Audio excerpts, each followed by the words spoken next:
चलिए एक ऐसी फ्यूचरिस्टिक बिल्डिंग की कल्पना करते हैं जहां लेटस उग रहा हो लेकिन वहां मिट्टी का नामो निशान ना हो। एक ऐसा वेयरहाउस जहां ट्रैक्टर्स नहीं बल्कि रोबोट्स और एआई सेंसर्स काम कर रहे हों। ना बारिश की टेंशन, ना मॉनसून का इंतजार और ना ही क्लाइमेट का कोई डर। सिर्फ परफेक्टली कंट्रोल्ड टेम्परेचर, प्यूरिफाइड पानी, एलईडी सनलाइट और स्टैक्ड लेयर्स में उगता हुआ फ्रेश खाना। सुनने में बिल्कुल किसी साई-फाई मूवी का सीन लगता है ना? लेकिन सच्चाई ये है कि इंडिया के कई शहरों में ये फ्यूचर ऑलरेडी शुरू हो चुका है। आज के इस विश्लेषण में स्वागत है। आज हम एक ऐसी एग्रोटेक क्रांति पर चर्चा करेंगे जो ट्रेडिशनल फार्मिंग के 10,000 साल पुराने रूल्स को पूरी तरह से बदल कर रख रही है। पहली बार ह्यूमैनिटी सीरियसली ये सवाल पूछ रही है कि क्या खेती के लिए मिट्टी की वाकई जरूरत है भी? और इस नए रेवोल्यूशन का नाम है वर्टिकल फार्मिंग। तो चलिए देखते हैं कि ये कॉन्सेप्ट कैसे एग्रीकल्चर के फाउंडेशन को ही हमेशा के लिए बदल रहा है। शुरुआत करते हैं इस कॉन्सेप्ट की जरूरत से, the farming crisis and the vertical solution. एक बहुत ही सिंपल और कड़वी रियलिटी को समझना जरूरी है। ट्रेडिशनल फार्मिंग इस वक्त बहुत बड़े प्रेशर में है।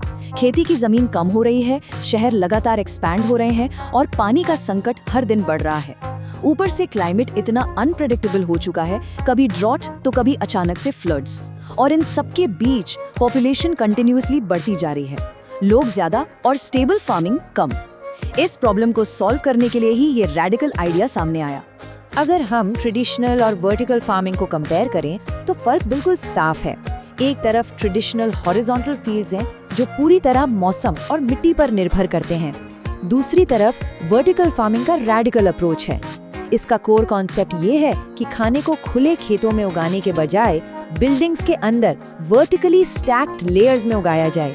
मतलब अब जमीन पर हॉरिजॉन्टल फैलने के बजाय खेती ऊपर की तरफ जा रही है, और वो भी एक पूरी तरह से परफेक्टली कंट्रोल्ड क्लाइमेट के अंदर।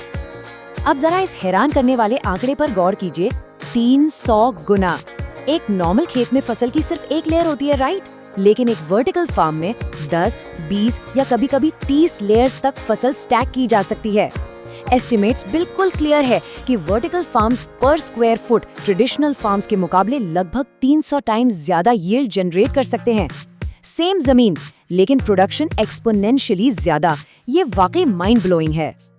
और पानी की बचत के मामले में तो ये सिस्टम एक अलग ही लेवल पर है।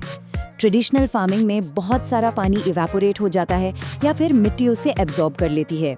लेकिन वर्टिकल फार्म्स एक completely closed loop system use करते हैं जहां पानी कंटिन्यूअसली रिसाइकल होता रहता है।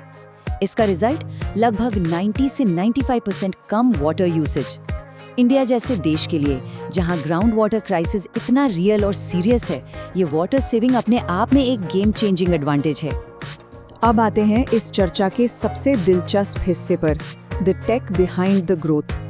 ये जानने के बाद किसी के भी दिमाग में ये सवाल आना लाजमी है कि अगर मिट्टी नहीं है और धूप भी नहीं है तो आखिर पौधे उगते कैसे हैं? चलिए इस मैजिक के पीछे की एक्चुअल टेक्नोलॉजी को समझते हैं। असल में ये फार्म्स ट्रेडिशनल मिट्टी का बिल्कुल यूज नहीं करते। यहाँ पौधे हाइड्रोपोनिक्स या एरोपोनिक्स सिस्टम्स के जरिए उगाए जाते हैं। इसका बेसिक मतलब ये है कि पौधों की रूट्स मिट्टी के बजाय सीधे एक न्यूट्रिएंट रिच वाटर सॉल्यूशन या मिस्ट में सस्पेंडेड रहती हैं। कभी कोकोनट हस्क यूज होता है तो कभी सिर्फ एक फाइन न्यूट्रिएंट स्प्रे। और क्योंकि पौधे को जरूरी न्यूट्रिएंट्स डायरेक्टली और बिल्कुल प्रिसाइज अमाउंट में मिलते हैं, इसलिए इनकी ग्रोथ भी बहुत फास्ट होती है। और इस इंडोर एनवायरनमेंट का सबसे फैसिनेटिंग पार्ट पता है क्या है? इसका एआई मॉनिटर्ड सिस्टम। यहाँ humidity, CO2 levels, temperature, nutrient balance और एयर फ्लो को एआई सेंसर्स 24/7 मॉनिटर करते हैं। हर पौधे को ऑलमोस्ट लैबोरेटरी लेवल प्रिसीजन मिलती है। एक परफेक्टली आर्टिफिशियल और सेफ क्लाइमेट क्रिएट होने की वजह से कीड़ों का कोई डर नहीं रहता, जिससे पेस्टिसाइड्स का यूज लगभग 0 हो जाता है। एकदम क्लीन, सेफ और हेल्दी प्रोड्यूस। लेकिन बिना सूरज की रोशनी के क्या होता है? इसका जवाब है कस्टम एलईडी लाइटिंग। ये लाइट स्पेसिफिकली प्लांट ग्रोथ के लिए ट्यून्ड होती हैं। जैसे ब्लू लाइट प्लांट की ग्रोथ को एक्सेलरेट करती है और रेड लाइट उसकी फ्लावरिंग को इन्फ्लुएंस करती है। सोचिए, सनलाइट को ही इंजीनियर कर दिया गया है। इसका सबसे बड़ा फायदा ये है कि पौधे बिना किसी मौसम पर डिपेंड रहे 24/7 एक ऑप्टिमाइज्ड एनवायरनमेंट में ग्रो कर सकते हैं। अब बात करते हैं एक और बड़े डिसरप्शन की, discarding the supply chain. Vertical farming से फूड प्रोडक्शन का तरीका ही नहीं बदल रही, बल्कि हमारे उस पुराने नोटोरियसली इनएफिशिएंट लॉजिस्टिक्स और सप्लाई चेन को भी पूरी तरह से खत्म कर रही है। जरा ट्रेडिशनल वेजिटेबल जर्नी के बारे में सोचिए। खाना खेत से निकलता है, मंडी जाता है, फिर ट्रक या ट्रेन में लोड होकर हजारों किलोमीटर का सफर करता है, वेयर हाउसेज में पड़ा रहता है और आखिर में किसी रिटेलर के पास पहुंचता है। ये इतना लंबा मल्टी स्टेप प्रोसेस है जिसमें ना सिर्फ बहुत वक्त लगता है बल्कि सब्जियों की फ्रेशनेस भी लगातार कम होती रहती है। और इस लंबे और थका देने वाले सफर का नतीजा, ये 30% का आंकड़ा अपने आप में काफी डरावना है। इंडिया में ट्रांसपोर्ट और लॉजिस्टिक्स की इनएफिशिएंसी की वजह से लगभग 30% फ्रेश प्रोड्यूस किसी भी कंज्यूमर तक पहुंचने से पहले ही खराब हो जाता है। सालों की मेहनत, पानी और पैसा सब बर्बाद। ये सिर्फ किसानों का लॉस नहीं, पूरी इकोनॉमी के लिए एक बहुत बड़ा झटका है। लेकिन अब इस नए एलिवेटर टू प्लेट मॉडल पर गौर कीजिए। इसमें फार्म को सीधे सिटी के अंदर बिल्डिंग में ले आया गया है। कल्पना कीजिए एक ऐसे रेस्टोरेंट की जिसके ठीक ऊपर वाले फ्लोर पर अपना खुद का वर्टिकल फार्म हो। सुबह सब्जी हार्वेस्ट हुई, एलिवेटर से नीचे किचन में आई और शाम तक प्लेट पर सर्व हो गई। कोई लॉन्ग ट्रांसपोर्ट नहीं, कोई स्पॉइलेज नहीं। इससे ना सिर्फ फ्रेशनेस रिटेन होती है बल्कि प्रॉफिट मार्जिन्स भी ड्रास्टिकली इम्प्रूव होते हैं। खैर, यहाँ एक बहुत बड़ा और बिल्कुल प्रैक्टिकल सवाल खड़ा होता है, क्या ये सिस्टम एक्चुअली स्केलेबल है? मतलब एक इंस्टाग्राम वर्दी इंडोर फार्म देखने में तो बहुत ही बढ़िया लगता है, लेकिन क्या ये सच में एक नेशन वाइड फूड रेवोल्यूशन बन सकता है? इसलिए जरूरी है एक रियलिटी चेक, द चैलेंजेस। आइए थोड़ा ग्राउंड रियलिटी को समझते हैं। अगर ये टेक्नोलॉजी इतनी ही अमेजिंग है तो पूरी दुनिया अभी तक ट्रेडिशनल फार्मिंग छोड़कर इस पर शिफ्ट क्यों नहीं हो गई? सच तो ये है कि इस कटिंग एज टेक्नोलॉजी को एक मास स्केल पर ले जाने में बहुत बड़े फाइनेंशियल और लॉजिस्टिकल हर्डल्स शामिल हैं। सबसे पहली और बड़ी रुकावट ये है कि इसका इनिशियल सेटअप एक्सट्रीमली एक्सपेंसिव होता है और उससे भी बड़ा कंटिन्यूअस एक्सपेंस है massive electricity demand. LEDs, cooling systems, air flow, इन सबको 24/7 पावर चाहिए।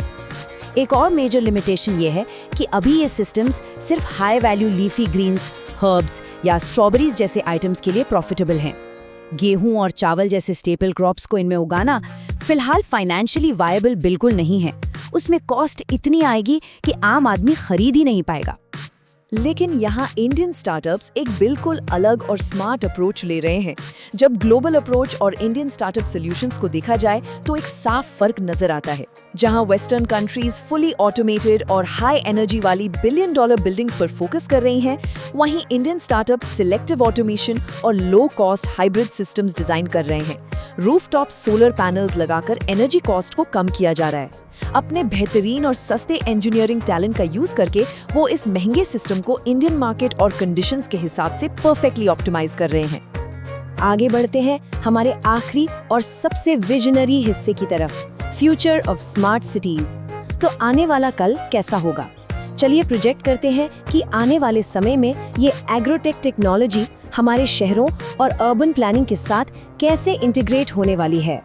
एक प्रोफाउंड सच्चाई ये है कि अब एग्रीकल्चर में फार्मर इंजीनियर्स का युग शुरू हो चुका है। ये एक बिल्कुल नए तरीके का एग्रीकल्चरल वर्कर है। पहले खेती सदियों पुरानी नॉलेज पर बेस्ड थी, लेकिन अब ये डेटा साइंस, बायोलॉजी और सॉफ्टवेयर इंजीनियरिंग का एक कॉम्प्लेक्स कॉम्बिनेशन बन रही है। फ्यूचर में टैबलेट हाथ में लिए इंजीनियर्स एआई ग्रोथ पैटर्न्स और ऑटोमेटेड न्यूट्रिएंट मैनेजमेंट सिस्टम्स के जरिए फार्मिंग को एक कंप्लीटली सॉफ्टवेयर ड्रिवन इंडस्ट्री बना देंगे। और भविष्य का अर्बन इकोसिस्टम कुछ इस तरह दिख सकता है। सोचिए कि शहर के हर रेजिडेंशियल ब्लॉक में एक छोटा मिनी वर्टिकल फार्म हो, मॉल्स के अंदर हाइड्रोपोनिक गार्डन्स बने हों और खाली पड़े वेयरहाउसेज अब हाई टेक फूड फैक्ट्रीज में तब्दील हो चुके हों। एक हाइपर लोकल और डिसेंट्रलाइज्ड फूड सिस्टम बनने से सिटीज एक्सटर्नल सप्लाई चेन्स पर बहुत कम डिपेंड करेंगी।